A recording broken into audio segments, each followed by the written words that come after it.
কোরআন পড়ি অর্থ বুঝের দ্বিতীয় এপিসোডে আপনাদেরকে স্বাগতম। আমি শাহরিয়ার রহমান আছি আপনাদের সাথে। চলুন মূল পাঠে চলে যাওয়া যাক। তো আজকে আমরা শিখতে যাচ্ছি প্রায় 12,000-এর মতো শব্দ মাত্র 10টি শব্দ শেখার মাধ্যমে। তো চলুন কথা না বাড়িয়ে দেখা যাক আমাদের প্রথম শব্দটি কি। বরাবরের মতোই আমরা প্রথমে বাক্য দিয়ে শুরু করছি। ওয়াইয ক্বালা রাব্বুকা লিল মালাইকা। এটি সূরা বাকারার অন্তর্গত একটি আয়াতের কিছু অংশ। অর্থ পড়ি আমরা। এবং যখন তোমার রব ফেরেশতাদের বলেছিলেন, এইখান থেকে আমরা যে শব্দটি শিখতে যাচ্ছি তা হচ্ছে ক্বালা। ক্বালা অর্থ বলা। এটা অতীতকাল নির্দেশক, অর্থাৎ অতীতকালের অর্থ দেয়। এই ক্বালা শব্দটি কোরআনে এসেছে 1618 বার, এবং এই ক্বালা শব্দটি আর আগের 5টি শব্দ অর্থাৎ এই ষষ্ঠ শব্দটি শেখার মাধ্যমে আমরা পুরো কোরআনের 17.11% শব্দ শিখে ফেললাম। চলুন দেখা যাক আমাদের আজকের দ্বিতীয় শব্দটি কি। খতামাল্লাহু আলা কুলুবিহিম। এটাও সূরা বাকারার অন্তর্গত একটি আয়াতের কিছু অংশ। অর্থ হচ্ছে আল্লাহ তাদের অন্তরের উপর সিল মেরে দিয়েছেন। তো এখান থেকে আমরা আলা শব্দটি শিখতে যাচ্ছি। এই আলা শব্দের অর্থ উপর, অন। এই আলা শব্দটি কোরআনে এসেছে 1445 বার, এবং এই আলা শব্দটি শিক্ষার মাধ্যমে আমরা পুরো কোরআনের 20.86% শব্দ কভার করে ফেললাম। তো চলুন দেখা যাক আমাদের তৃতীয় শব্দটি কি। আল্লাযী খালাকাল মাউতা ওয়াল হায়াত। এটা সূরা মুলকের অন্তর্গত একটা আয়াতের কিছু অংশ।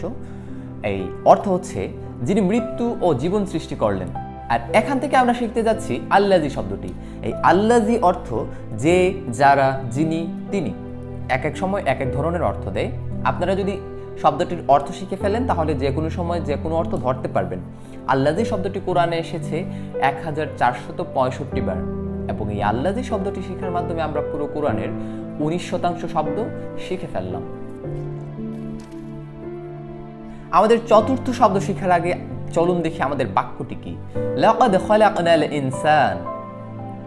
এটা সূরা 3-এর অন্তর্গত একটি আয়াতের কিছু অংশ। অর্থ হচ্ছে নিশ্চয়ই আমরা মানুষকে সৃষ্টি করেছি, এবং এখান থেকে আমরা যে শব্দটি শিখতে যাচ্ছি তা হচ্ছে লা, জাস্ট লাম। লা অথবা লি যখন কোনো শব্দের প্রথমে আসে তখন এটা নিশ্চয়ই বা প্রকৃতপক্ষে, শিওরলি, অ্যাকচুয়ালি এই অর্থ দেয়। তো এই একটি অক্ষরের মাত্র শব্দ কোনো শব্দের প্রথমে এসেছে, এরকম হয়েছে পুরো কোরআনে 1407 বার, এবং এই লা অথবা লি শব্দটি শিখার মাধ্যমে আমরা পুরো কোরআনের 22.68% শব্দ কভার করে ফেললাম। চলুন দেখা যাক আমাদের পঞ্চম শব্দটি কি। ওয়া কানা মিনাল কাফিরিন। অর্থ হচ্ছে এবং সে হলো কাফিরদের অন্তর্ভুক্ত। এখান থেকে আমরা শিখতে যাচ্ছি কানা শব্দটি। এই কানা শব্দের অর্থ হচ্ছে হওয়া, অতীতকাল নির্দেশক। এটা অতীত বোঝায়, এটা ওয়াজের অর্থ দেয়, ওয়া হওয়া।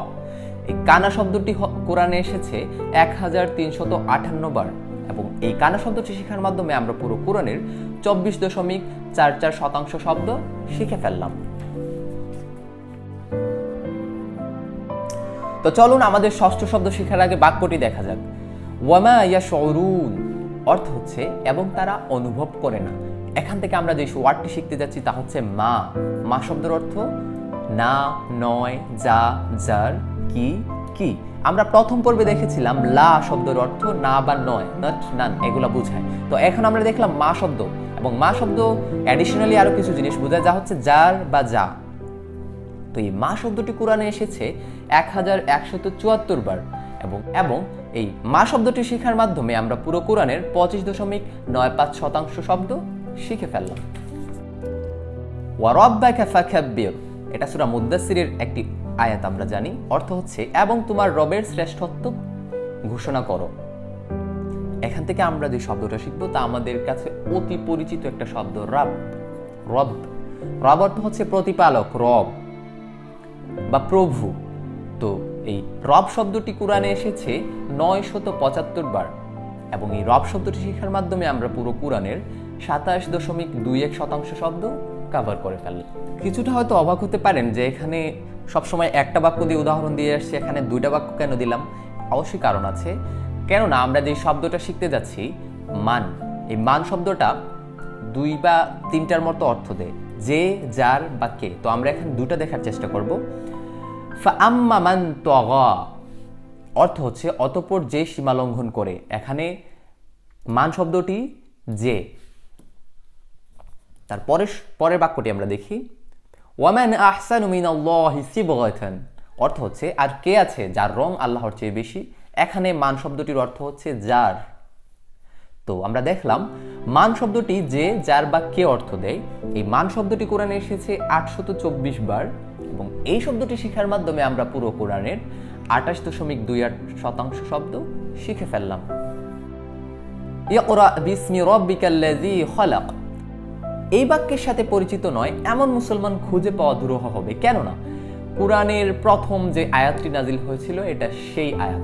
রাসূল সাল্লাল্লাহু আলাইহি ওয়াসাল্লাম হেরা গুহায় যখন ধ্যানমগ্ন ছিলেন তখন জিবরাইল আলাইহিস সালাম তার কাছে এই আয়াতটি নিয়ে আসেন প্রথম, অর্থাৎ পড়ুন আপনার রবের নামে বা নাম সহ যিনি সৃষ্টি করেছেন। এখান থেকে আমরা যে শব্দটি শিখে যাচ্ছি তা হচ্ছে বা, বি। বলতে পারেন অনেকে এখান থেকে বি শব্দটি আলাদাভাবে নেই বা বি অক্ষরটি আলাদাভাবে নেই, এটি শব্দের প্রথমে আসে। যেমন বিসমি, এটা মূলত ছিল বি ইসমি। ইসম অর্থ নাম, বি মানে সহ বা সাথে বা দ্বারা। তো বি ইসমি যদি হয় নাম সহ অথবা নাম দ্বারা বা নামের সাথে।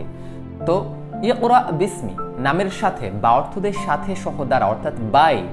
এবং এই শব্দটি কোরআনে এসেছে 819 বার এবং এই শব্দটি শেখার মাধ্যমে আমরা পুরো কোরআনের 29.33% শব্দ শিখে ফেললাম। আমরা শিখতে যাচ্ছি আমাদের আজকের শেষ ওয়ার্ডটি, ইলা কদরিন মা'লুম অর্থ হচ্ছে এক নির্দিষ্ট সময় পর্যন্ত। এখান থেকে আমরা শিখব ইলা। ইলা শব্দ অর্থ হচ্ছে দিকে, প্রতি, পর্যন্ত। আমরা যদি কাউকে জিজ্ঞেস করি তুমি কোথায় যাচ্ছ, সে যদি বলে ইলা সুক, বাজারের দিকে যাচ্ছি, ইলা শব্দটির অর্থ হচ্ছে দিকে, প্রতি বা পর্যন্ত। এই ইলা শব্দটি কোরআনে এসেছে 742 বার এবং এই শব্দটি শেখার মাধ্যমে আমরা আজকের 30.29% শব্দ পুরো কোরআনের শিখে ফেললাম। গত পর্বে আমরা শিখেছিলাম 15% এবং এই পর্বে 15%, অর্থাৎ পুরো কোরআনের আমরা প্রায় 30% শব্দ শিখে ফেললাম। এবং আপনারা এই শব্দগুলো রিভিশন দিবেন, আগের পর্বের শব্দগুলো একবার রিভাইজ করবেন, এই শব্দগুলোও বারবার রিভাইজ করবেন। তো এই ছিল আজকে আমাদের লাস্ট শব্দ। এখন আমরা দেখে নিব এট এ গ্লান্স সবগুলো শব্দ একসাথে। আমাদের প্রথম ওয়ার্ডটি ছিল কালা। কালা শব্দের অর্থ বলা এবং এটা দ্বারা অতীত বোঝায়, অর্থাৎ তিনি বলছেন এটা কখনোই বোঝাবে না, তিনি বলেছিলেন বা বললেন এটা বোঝায় কালা। পরের ওয়ার্ডটি ছিল আল্লাযী। আল্লাযী অর্থ যে, যার, যিনি, তিনি। আলা থার্ড ওয়ার্ড। আলা শব্দের অর্থ উপর, অন বোঝায়। চতুর্থ শব্দ হচ্ছে লা বা লি। এর অর্থ এটি কোন শব্দের প্রথমে আসে এবং শব্দ অর্থ দেয় নিশ্চয়ই বা প্রকৃতপক্ষে, অর্থাৎ শিওরলি বা অ্যাকচুয়ালি। পঞ্চম শব্দটি ছিল আমাদের কানা। কানা শব্দের অর্থ হওয়া, অর্থাৎ ওয়াজ, এটা অতীতের অর্থ দেয়। ষষ্ঠ শব্দটি আমাদের ছিল মা, অর্থ না, নয়, যা, যার, কি বা কি। সপ্তম শব্দটি ছিল আমাদের রব। রব অর্থ প্রতিপালক, রব বা প্রভু। মান অর্থ যে, যার, কে। বি শব্দের অর্থ সাথে, সহ বা দ্বারা, অর্থাৎ বাই। আমাদের লাস্ট ওয়ার্ডটি ছিল ইলা। ইলা শব্দের অর্থ দিকে, প্রতি বা পর্যন্ত। তো আজকে আমরা টোটাল শিখলাম 10টি শব্দ এবং এই 10টি শব্দ কোরআনে এসেছে 11,827 বার এবং সর্বমোট শিখলাম 30.29%।